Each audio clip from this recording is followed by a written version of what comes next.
Hello, good evening, and welcome, ladies and gentlemen, to another round of intense racing action in the iRacing official Porsche Cup by CONSPIT, as brought to you on the premier sim racing platform available only on PC, known as iRacing, and proudly sponsored by none other than the hardware provider for sim racing. It is, of course, CONSPIT. We're here today for another strength-filled race. It is the penultimate week of the 2026 Season 1 campaign, and we have made our way to Germany for the Hockenheimring Baden-Württemberg circuit. Redesigned in 2002 by Hermann Tilke to move the racing away from the local forest into a more technical circuit that much more catered towards the fans and spectators alike, it is a circuit that was once controversial but has gradually grown on many a racing series. Whether it be Formula 1 all the way through to Porsche Carrera Cup, it is a circuit that is raced on annual basis by so many different series, and it's got a wide variety of corners and straights, bringing it all together to create an absolutely technical test of ability, while drivers need to be absolutely pinpoint precise. But lo and behold, it is a circuit where overtaking is highly possible as well, and indeed it really has set the standard for the Tilke template that we've seen applied to so many circuits over the last couple of decades.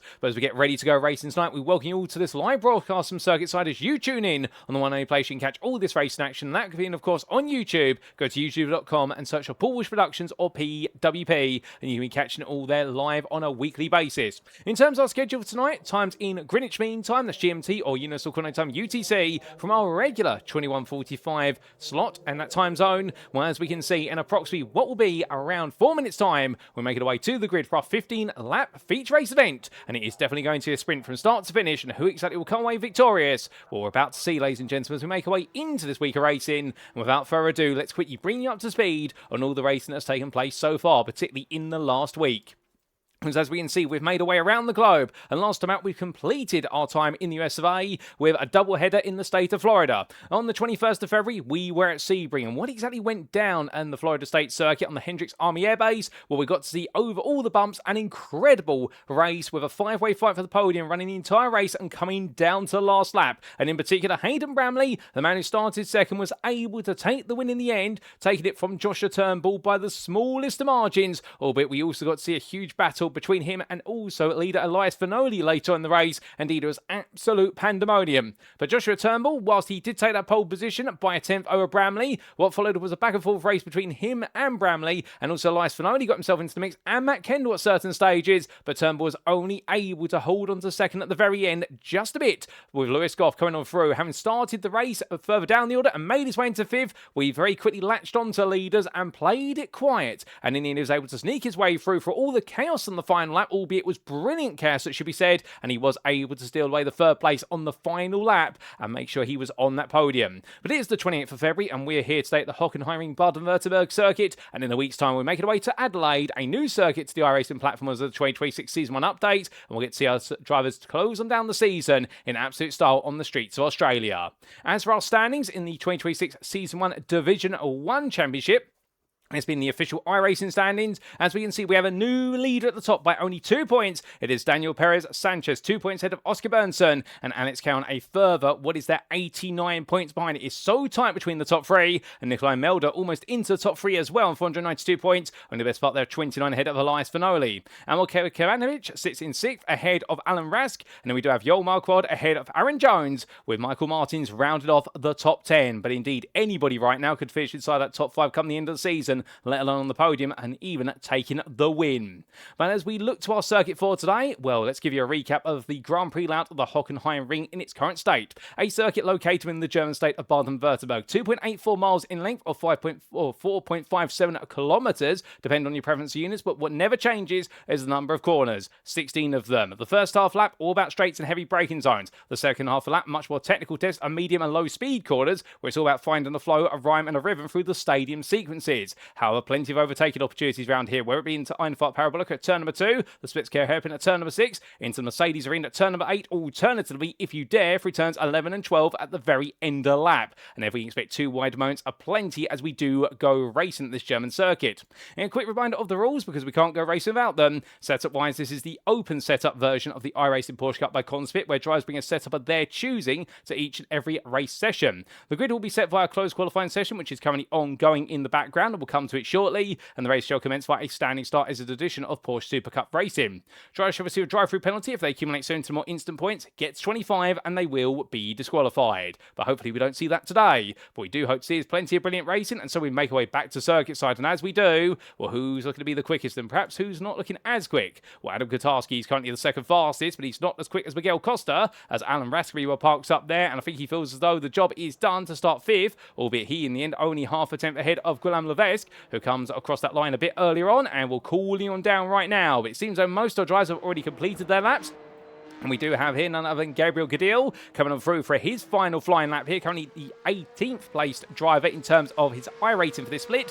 However, as he comes across that timeline, no valid lap set at the moment. What's it going to be this time around? And the answer is going to be it's an invalid lap. So he will not set a valid time. And that is going to be qualifying complete, ladies and gentlemen. We've got a couple of drivers in the pit lane, but nobody opted to go out onto the circuit anymore. So those who haven't put a lap together, well, so be it. And Rafael Birdies is the driver in particular who's not set a lap. But otherwise, our 20 drivers now are locked in on this grid, and it is going to be Miguel Costa who takes the pole position here today ahead of Adam Kotarski by only 61 thousandths, and it's a further 800ths behind to Heidi Namamas, who starts in third ahead of Dan Amor. But in terms of your strength of field for this race, it is 5,185. It's not our highest, but it's definitely not our lowest. Indeed, we are moving up there, but the Hockenheimring always a regular haunt of our drivers, no doubt, and well, it's going to lead to an exciting one. The highest strength field we have had this season was all the way back in week 2 at 6,130. So we're heading back up that way, and we're much closer, of course, to the 5,251 we saw in week 1, but it is 5,185 here today.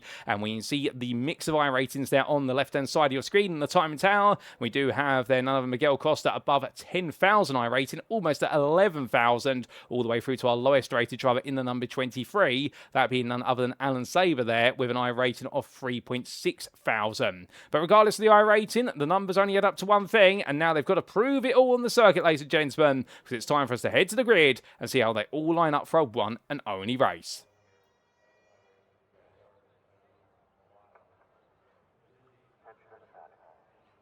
And as we head to the grid, we say hello there to CV Tuttle, who says he absolutely loves Hockenheimring. This might be his favourite circuit, and really interested to see how the split handles it. Well, here we go then, because this is how they'll all line up, and how they'll handle it is the big question. Starting on pole position from Monaco, it is going to be none other than Miguel Costa. He'll be joined on the front row by Adam Kotarski. Now on row number 2, it's going to be Heidi Nurmamasi for GridandGo.com Esports, head of Dan Amor. The Apex Racing Academy driver then does have none other than Alan Ras starting in 5th, ahead of what will be there the machinery of Guillaume Levesque. The Canadian driver then has the company of Isaac Phelps behind him starting 7th, ahead of Ramiz Akzeki. The Turkish driver there then being followed up by none other than Alex Kayon, the 07 racing driver, ahead of Matteo Collin. And that is going to be a top 10, and behind the Simware Esports driver starting in 11th place, it is going to be there Brian Scoleri, the Greek driver from Sart XMC, ahead of Mikkel Teens. And then we do have none other than Alan Saber starting in 13th there, the Austrian driver, ahead of Matthias Maj. Then on row number 8, it is going to be Christian Lindborn, the Central Star Auto House driver, ahead of the German Marvin Garth. And then on row number 9, it's going to be James Bird and Michael Bierzik. And then rounding off that top 20, we will have the combination pair there of Matthias Dehaene and also there Gillian Solomon. The Frenchman then be followed up on the final full row of the grid by Gabriel Gadil, and also there with him Rafael Birdies. And then starting last but not least, it will be in 23rd place with no lap set, the Frenchman of Kylian Delolamo. But without further ado, ladies and gentlemen, the grid is almost in position. Only 30 seconds before we do go green flag racing. And, well, the itch needs to be scratched. And that itch is, of course, for some absolutely brilliant Porsche 992.2 GT3 Cup car racing. And, well, with all the drivers bar one now in position, we've got 15 laps just around the corner. But with the grid set, ladies and gentlemen, here come the lights. It's 1, it's 2, it's 3, it's 4, it's 5 lights.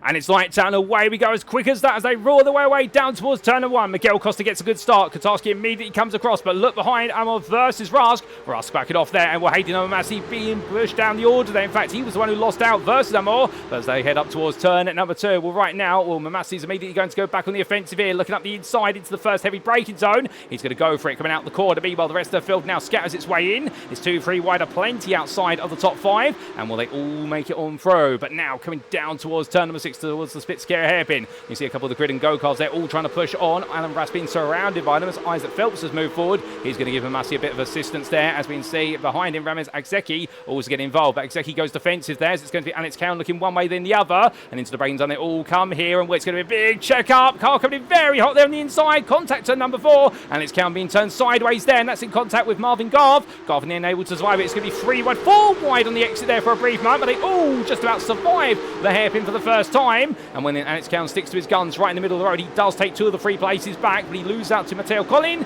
and also Marvin Garv there, so therefore he doesn't gain everything he wants. But meanwhile, 2 by 2 coming out. You think it was a formation up the way they came out of Mercedes then, but not quite so. And we can see that Alan Saber versus Matthias Marge right now coming on towards turn number 11, albeit Saber able to pull away as Gabriel Cadil, meanwhile making progress versus the number 21 Amage, and we're coming through 12 in towards 13, still fighting behind as the leaders are now starting to settle into a line. But here we go then in towards turn number 12, and going high there will be Marge, but he's going to go so high.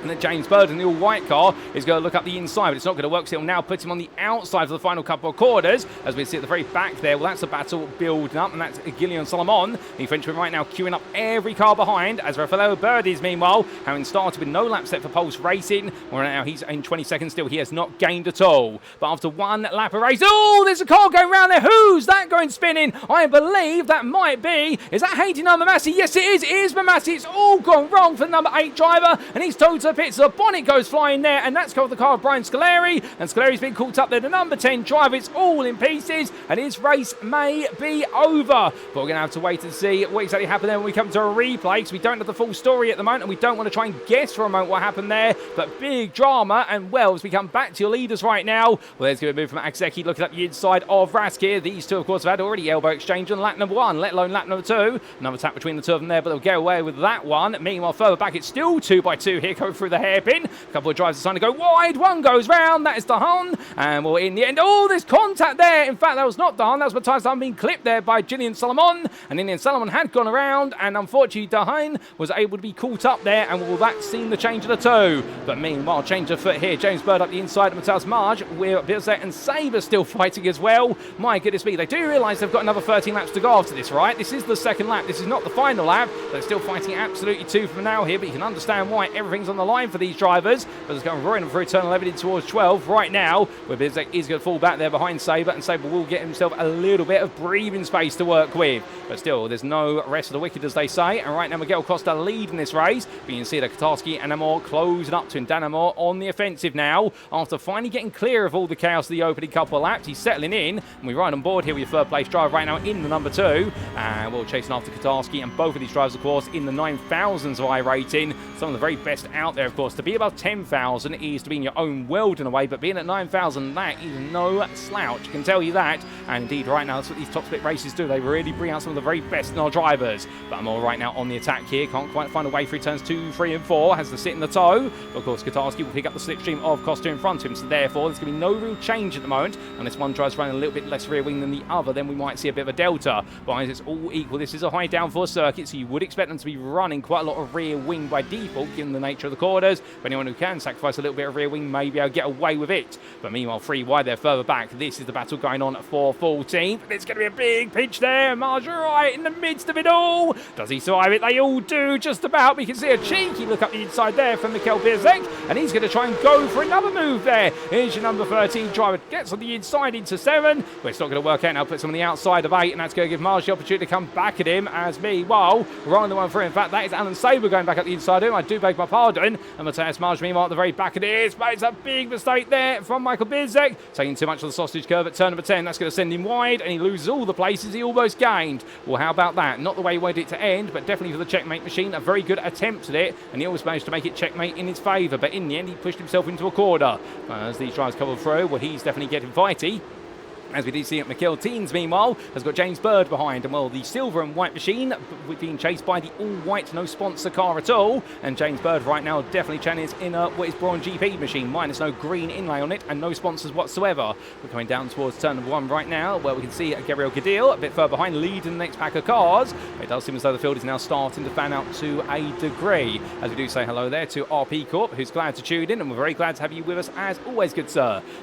as our drivers carry on through. Well, meanwhile, we look back to Adam Kotarski, who's got Danamore now 2 tenths behind. Gaps Costa up to 4 tenths for a brief moment there. So it does seem as though Kotarski perhaps having to just nest a little bit of time into the tyre management. As meanwhile, Amor's going to go up the inside here, so they are going to swap places. Danamore goes for it, and meanwhile, Kotarski just watches. Oh, hold up a second. That's not the way it was meant to go on the script. Both drivers will be saying that, and in the end, well, Kotarski being sent out wide, and I think there might have been a bit of power oversteer from Danamore, and that's what sent both out wide there. And unfortunately, Kotarski on the outside line, he was always going to be subject to what the inside car does. Well, not the way they expect it to go, and that's going to buy Costa the best part of a 1.2 second lead now. As Mil Kotarski, Phelps, Levesque, and Akseki now all together with Rask running wide there in the rear of your picture, but that is now your top 7 all in a single camera shot. And then we do have a 4-second gap to Matteo Collin ahead of Alex Keon. Keon has not gone anywhere. Collin, meanwhile, has gained 2 places since the start, so he's made the ground. But as all these drivers right now push onwards, will Keon run a bit wide there, and well, he's trying to push, but pushing too hard perhaps. Well, meanwhile, we see a bit of change here, so that's going to be cars running wide, and well, in the end, they almost go 3 wide here in towards turn number 12. You don't do that! Oh my good lord, they all start going deep, and in the end, there's going to be a brilliant double pass there. Oh, there's contact, there's going to be Marge in contact there with Birdies, and Rafael Birdies makes his way through in the end. Well, I think that was not Birdies making, no, it was Matthias Dahan in contact there with Marge. Marge rejoins, and in the end, it gets even worse. It's all in tears there for Matthias Marge, as meanwhile, Gillian Solomon and Killian Delonimo all both go deep here. They're all over the road, and what in the end is getting, well, I think that's a bit questionable there from both those drivers, and understandably, I think there might be a word or two to the stewards after the racing with regards to that. That's definitely not behaviour we want to see. But right now,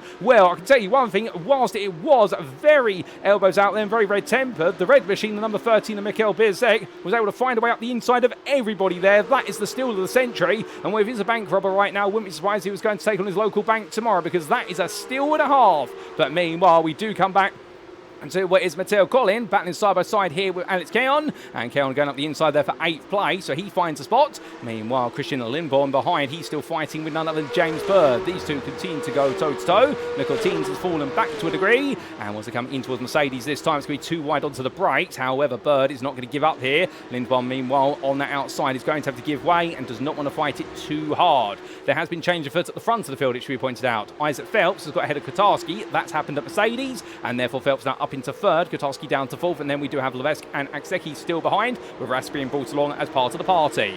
But as all these drivers come on the throw, we've got a few replays to get you, ladies and gentlemen. We're going to do them as quickly as we can. In fact, there's been so much to talk about, but we start off with the opening lap. And it all did begin, of course, down in towards the split scare hairpin. This is where we saw plenty of checkups for drivers, with Alex Cowan having to stop dead on a dime on the apex, given how slow everyone was in. There was a bit of contact to Cowan's car from none other than the car on his inside there. Couldn't quite catch who it was, but a lot of drivers decided to go wide there to take evasive action. But well done to everyone, they survived it. Meanwhile, on lap number 2, this was the drama for Heidi Massey that put him out of the race. It was going for a Nord curve, and in the end, he hit the apex curve way too high. Rear of the car let go, and in the end, it was a one-way trip to the barrier, and the car came spinning across the road. Oh, goodness me, and that explains exactly why we did lose also Brian Scolari there, and unfortunate for him, but fortunately, Massey was able to get the car off the road in the end, otherwise it could have been far, far worse, and well done to everyone who did react well enough. Meanwhile, we do come to then what happened to Matthias Delhain, as he made his way down towards this braking zone of Spitzkare for the second time of asking, and as he did so here, it was a long look up the inside, and well, I think that was a bit bold and brave to say the least. The number 14 driver there will look back on that one and understand with the number 19 of none other than Selamon, also they're taking a bit of frustration out of him, and I think that explains the bad blood we saw between them later on. But then of course we did have the absolute pandemonium on lap number 4 of this happening at turn number 12, and well, ladies and gentlemen, if you can make sense of it beyond what's Bierzek going up the inside of everybody, be sure to give me some answers on the postcard, because there everyone was pushing and shoving their way through the corner, and in the end Delormo and Marge both came off the worst of it, as we did see Delormo come back on and almost actually making contact with other cars. In fact, cars coming up through the sequence there, the number 19 in particular as well, and Solomon coming on worse, and in the end these two running elbow to elbow, and well, it was drama. We also did have this for Rafael Birdies. He was still batting after everything that happened there, and the Pulse Sim Racing driver looking to what was at the inside of the corner here, and in the end pranging himself on the rear of none other than what was the car of Gadil, and that sent him on around. Well, with that, ladies and gentlemen, back to your live racing we go. But as we do, Well, what's happened since we've been away? There's been no other changes so far other than the fact our leader of Costa, who did have a 1.4 second advantage, that leader's now been whittled down to 9.5 tenths. So therefore, Dan Amar is now catching him, and he's the fastest driver. Is your number 2. He's lapping approximately 1.5 tenths a lap faster, at least at this time. So therefore, we can expect that this top 7 right now is going to condense back together. This could be Sebring all over again, ladies and gentlemen. We saw at Sebring, of course, that it was a fight for the top 3 that suddenly became a fight for the top 5. That then became a fight for the top 8, and it became a top 5 fight right at the end. We may see that happen here again today. We're not even halfway through this race, but it does seem as though now everyone has got their teddies out the pram. They've all got the anger out, and well, if there are any anger management issues at this point, well, they might want to consider just calling it off, because they've still got plenty of racing to come, and we're very much looking forward to seeing what is to come after this. But our leaders right now have all settled on down here, and now it's going to come into a game of who flinches and blinks first. The small mistakes could have big consequences given the pace which these drivers are running at, as they all come in towards turn 12 this time. And Ramiz Akseki definitely has been a driver who's made some moves, or tried to. He's gained 2 places since the start, albeit he has been helped by both Mimasi and also Scaleri both retiring from the race. So that's where he's gained the places from. But right now, your number 6 driver here, we hope he can gain some on the road without it coming at the misery of his rivals, albeit coming out towards lap number 8 right now, all still together. Meanwhile, we do look to none other than Matteo Collin, and well, he's chasing after Alex Cayon. But well, I would say this about Alex Cayon: he's definitely been one of those drivers who had a very misfortunate time in the strength field races so far this season. At Daytona, of course, he led every lap of the race apart from the one that mattered the most, the final lap, where in the end it definitely was one of those finishes whereby he did get bruised and beaten down the order. And here today, he's definitely been on the receiving end of several contacts that you argue have not been his fault, and I'd be inclined to agree with him, particularly on the opening lap. And well, that's why that Porsche is definitely looking as though it's on its way to a scrapyard after today, especially that front bumper. But still, Cayon trying to keep it together at least for now, and trying to make sure that Collin, Bird and Garth do not catch up to him, although the trio there definitely catching up given the fact they've got cleaner cars, and well, the damage on Cayon's car is hurting him considerably on the straights. But here comes a potential move for Mikkel Teens, trying to make his way out the inside of Christian Lindbom, and then that's not going to work there from that far back. But he tries to entice, he tries to exacerbate, and in the end all he does is puts a little bit of strain on his tyres instead. It's always worth trying to psych your rival into a mistake if you can. But it doesn't quite work out this time, but he's trying to now bare his fangs as we come back up the running order a little bit. And what we do see here further behind, let's be being chased down by Gadil. Big Deal right now not quite able to get closer to the man who's definitely proven to be a very sneaky driver, albeit he's not sneaking around when he hits the curbs that high, bouncing the car all over the place there. And we do know that suspension is quite sensitive on these Porsche Cup cars, and well, I think he's trying to push the suspension to its absolute limit there, and well, he's going to find those limits in due course if he keeps doing that. Well, from him we do come to James Bird, who has passed Marvin Garth only moments ago. Garth made a bit of an error towards the end of the lap, and here's a quick replay, I suspect. In fact, no, he made that pass a little bit earlier on. It was on lap number 7. We might get a replay of that in due course. But as we do see Bird catching up to Collin, that's his next target. Ryan on board here, goes up with the 2 wheels for a brief moment. He thinks he's a motorcycle, and we can't blame him there, trying to cut the corner as much as he can. And it's a bit of change of positions there. Matteo Collin just decides to give the place up. Now, that's smart racing for the number 17 driver, and I wonder whether he's looked at his door number and then looked at where he is in the field and has decided, you know what, everyone around me right now is a considerably faster driver. I might as well let these places go. Meanwhile, Guillaume Levesque under pressure here as Akseki looks up the inside, and it's going to be a classic textbook move there as they come out the corner. A little bit of running out wide there for Levesque. I think he was hoping that Akseki would give him just a little bit more space, but understanding what Akseki's trying to do there is trying to get him to back off, because otherwise this happens and it will be a run into Mercedes. And there comes Levesque back up the inside now in the turquoise and blue car. People trying to style a livery machine of the 90s era, and as they come on through right now, the grid and go machine still holding on the inside, and Levesque right now trying to hold his way all the way around the outside. They'll make their way in towards turn number 12 shortly. 2 wide there as they come past our stationary camera, and as they make their way into that corner, they're still 2 wide coming through. Brilliant race in between them, but surely one of them has got to back off in the end, and it will be exactly who backs off, and Guillaume Levesque holds on for now. We look back for the rear of your number 9 driver, and he's doing everything in his power to hold on right now, but of course this has created a gap to Katarski behind, and Alan Rask is right down the neck now of Akseki as they go on to lap number 10. We have got a furthest race to go come the end of the next lap. Gravel being taken as well. They're pushing each other to the absolute limit here, and here we go in towards Nord Curve, and we'll go into that braking zone through the right hander, and Will Levesque is so close to a mistake. They're both pushing each other As they come down towards turn number 2, Rats behind, looking on, but here comes Akseki looking up the inside. He's going to go for it a bit earlier this time around, but of course, if he goes for it here, it's going to be a drag race down towards the hairpin. And meanwhile, Alan Rask, we ride on board with him. He gets to watch this. He's got the popcorn seat view, as we like to say, and we can see there, oh, there's contact between the two of them, and as they come down, it's going to give Alan Rask both places there. And I think Akseki tried to come along the outside of what was the best car, and Guillaume Leves, I think, based on that camera angle, came across there, and then both drives backing off to avoid making it worse. It was an innocent mistake from both drivers there, and I think they'll look back at the one and think it was a racing incident. Meanwhile, James Bird up the inside here to cover off Alex Kay, and he finally clears the number 4, the car that's definitely got some damage on it, and Bird does move up into 8th place. But coming on through and up towards the Mercedes arena now, we'll see Cowan come back at him, I suspect. Alex being a very smart driver, to be fair to him. He's going to try and stay behind Bird and give Bird a chance at least half of the lap, if not a whole lap, to try and pull away and bring them both up to the next pack of cars. Albeit he'll be very eager to see some progress soon, because Matteo Collin and also Marvin Garve are right behind the pair. And meanwhile, Christian Lindbaum still has Mikkel Teens behind him. These two running together. Albeit Teens there make his way a little bit outside the track limit. He's got to be careful bouncing over that depression in the curb, and which shakes the car around left, right and centre. But still enjoying himself out there, and who are we to complain? We're way towards the end of this trip of the lap. From them, well, we do take a quick look back to that battle only months ago and how it all went a bit wrong for Akseki versus Levesque on lap number 10.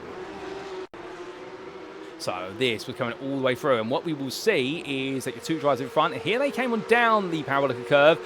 Ooh, goodness me, that camera angle actually suggests the opposite a little bit there. I wonder whether both drivers were coming towards each other. The cameras are not helpful there because they are slightly offset and it is a curved road, but Alan Rash just able to sneak up through. But you'll notice that both drivers immediately backed off there. That's a sign that they both think they were at the cause of the incident and didn't want to exacerbate it any further. So therefore they were able to put, as all racing drivers do have, they all have egos, but both of them able to put them aside there to make sure they didn't make it worse, and both ended up scuppering their races. But coming back to live, and important now, look what's happened at the very front of the field. Miguel Costa, your leader, he's been leading quite comfortably since the start of the race with all the chaos that's unfolded behind him. But now Dan Amor right behind him here, and the gap to Isaac Phelps is 1.5 seconds. So we might have a lead battle on here, as meanwhile, Akseki dives up the inside there less, so the less cuts back on him there. So right now, Ramiz Akseki looking for the move, but it doesn't quite play out. There's plenty of entertainment for us here, and indeed for you guys and girls shooting at home, as in then Ramiz Akseki runs a bit wide as we do see the long pack of cars come charged on through.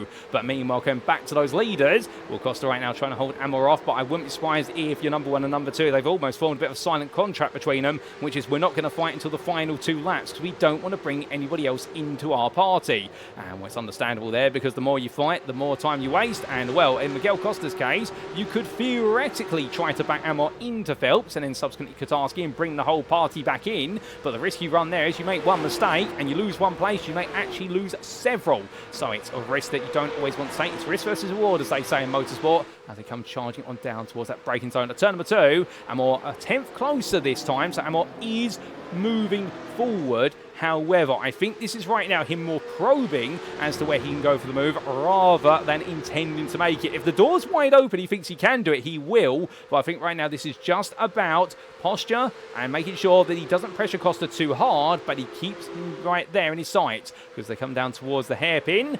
No change again, but you can see Amor closer this time. But this is more now running behind the car and running in the wheel tracks rather than pushing to try and make a pass. This is about 90% driving versus what I suspect will be coming soon, which is he'll turn it back up to 100% with whatever he's got left in the tyres. And tyre management is so important in these cars. We know the tyres can last around 15 to 20 minutes. These races, if you do the time conversion, 15 laps is around 23 minutes of racing. Therefore, these tyres will start to feel a little bit worn come the very end, albeit if you can save them early, you might have some more attacking power later on.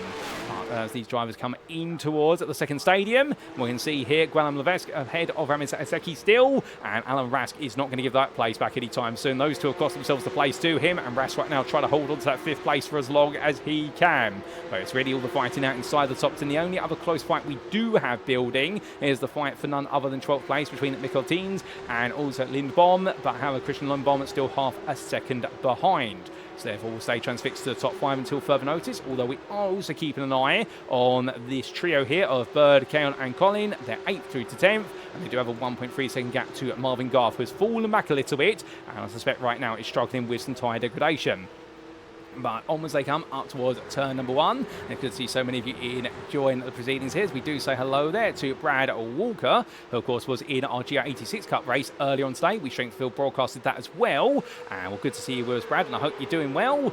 As we come back to our leaders, well, 3 laps to go. Costa and Amor, the gap now 1.5 tenths, but Amor backs off there again. But the problem is now pace is starting to go towards the drivers behind. But coming to the drivers behind, there's a move. That's Guillaume Leves looking up the inside of Alan Rask. He saw the door was open, and Agzeki now is going to try and go for the move with him. Alan Rask there, a little bit caught underwears. But as he comes up towards turn 8, well, jump over the curb, and that's going to be Agzeki putting himself right in the middle of the road, and Alan Rask in the end decides, right, that's not for me.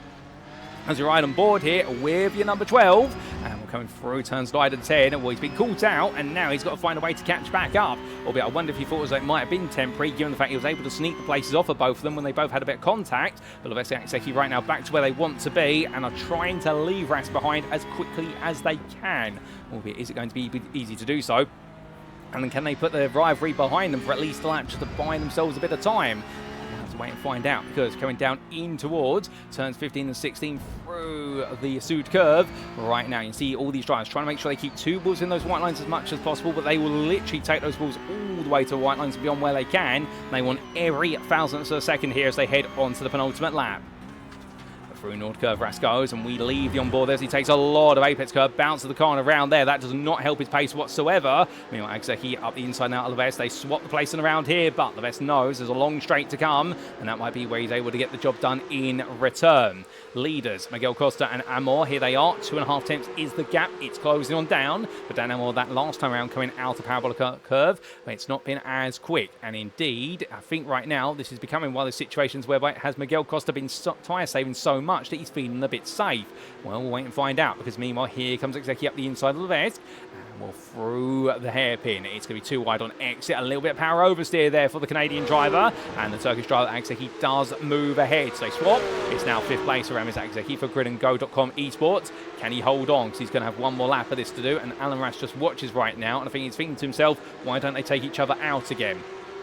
But of course, I think both drivers will now be aware of the risks that are involved, and Alan Rask is a 3rd player in this one. And when nobody wants to see player 3 waiting there, it's always an even number. You want to see, not an odd one. But up towards turn number 11, no change between them. Meanwhile, back to the front, Costa, Amor, 3 tenths as they come out of 12, in towards 13 and 14, flat out they'll come through, then very sharply onto the brakes here. Isaac Phelps, 1.3 seconds behind. He is closing at 0.5 tenth a lap right now. I think Phelps is going to absolutely push this to stay with the leaders. The leaders have entered their own territory now, and well, the final lap is their territory to play with. White flag is out. Who's going to win it at the end of this lap? Will it be Miguel Costa? Will it be Dan Amor? Or will one of the rest of our top 5 suddenly sneak their way in? Well, here we go, ladies and gentlemen. We'll stay with this battle all the way to the end as much as we can. And as Miguel Costa tries to hold on right now, well, what is the trick? What's Dan Amor been packing in his bag for the last 7 laps? And now he's going to show to the world. Can he show us a move? Or is it going to be Miguel Costa is too quick to handle? We're coming down towards what will be the Spitskera.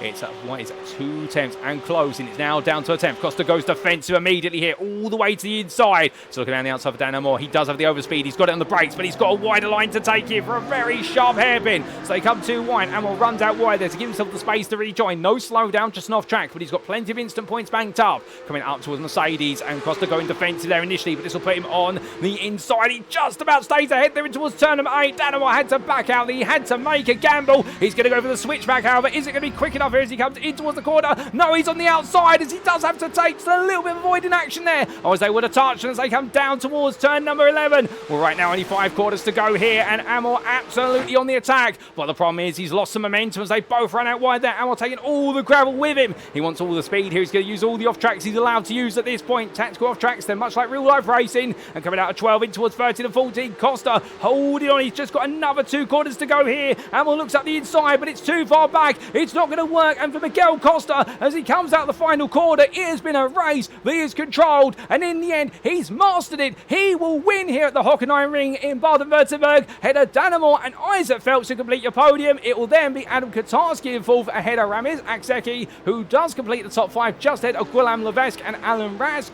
And then we will see in 8th place, it will be James Bird ahead of Alex Caon and Mathieu Collin, who completes your top 10, with Marvin Goff in 11th place ahead of Mikkel Teens, who comes on home in 12th place ahead of Christian Lindbom. Lindbom in the end couldn't go any further than 13th. Mikkel Biersek, meanwhile, after all his heroics earlier on in the race, he could only achieve 14th ahead of Gabriel Cadil, who rounds off your top 15, and it's a further 5 seconds back to Alan Saber, who comes on home in 16th ahead of Rafaelo Berdiz, who brings on home a 17th place finish. A bit of a miserable day for him after starting from the back of the field. And then we do have 1 or 2 more tries to finish this one.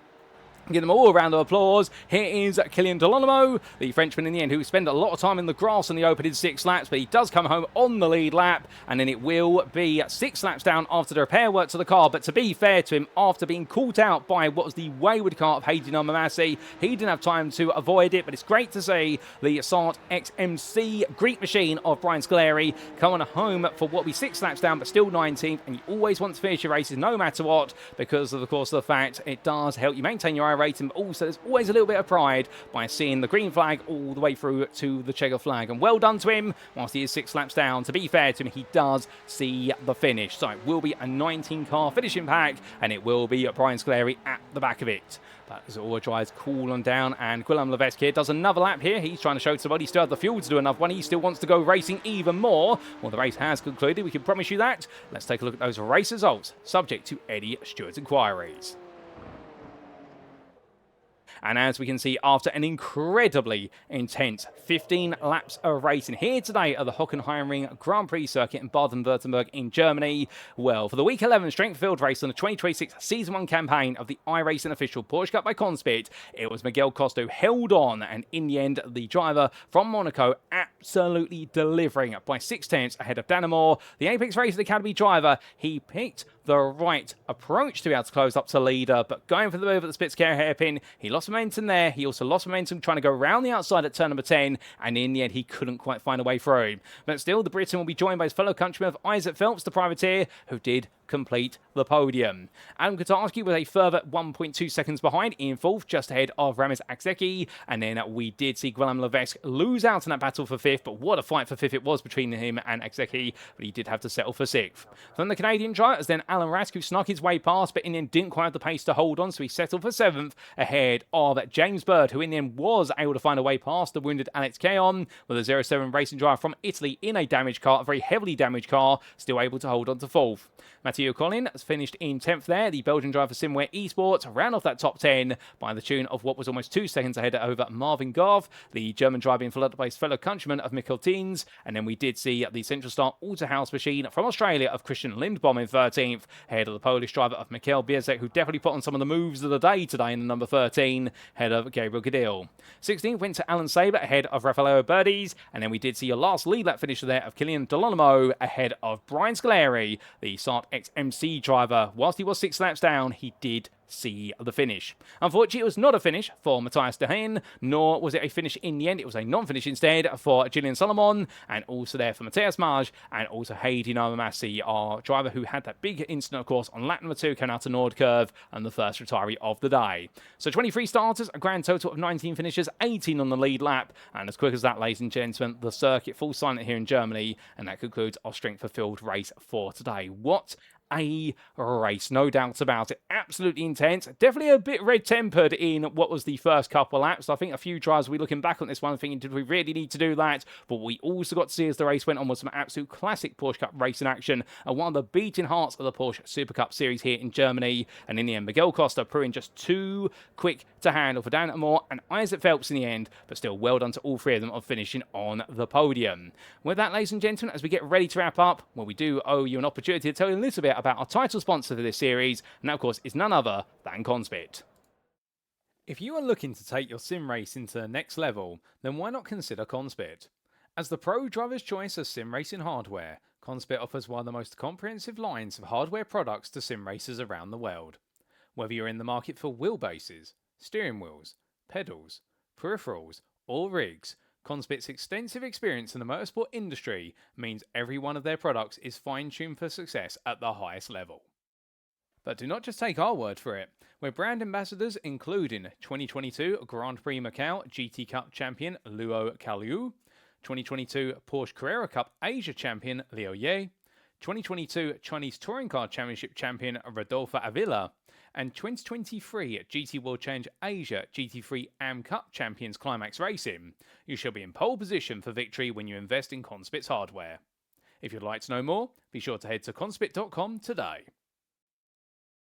And well, ladies and gentlemen, what a day it's been today. But thankfully, that was just the penultimate week of racing, and we've loved to see so many of you enjoying it there in the YouTube chat. And a huge shout out in particular to RP Corp and also CB Tuttle, talking all the way through the racing action right at the end there and loving every single moment of it, as we've loved it today. And the great news is we've got one more week of racing. We've got one more strength of field race to come for this season, and it will be, well, a first time out at the Adelaide Street Circuit in a week's time. Of course, home to the Australian Grand Prix before it was moved permanently to Melbourne all the way back in the 90s. The site of, some would say, one of the most controversial moments in motorsport with the infamous Damon Hill and Michael Schumacher incident, but also it has been the scene of absolute glory in V8 supercars and other series around the last couple of decades. And we head there next week. So set yourself for what will be some brilliant action. Make sure you save the date, because we'll be back exactly the same time next time out on Saturday, the 7th of March 2026, to see how it all concludes in our final strength field race for the 2026 Season 1 campaign. Until then, ladies and gentlemen, that's all we've got time for today. Thank you very much for tuning in. This has been the iRacing official Porsche Cup by CONSPIT. I've been your host and commentator, Paul Walsh,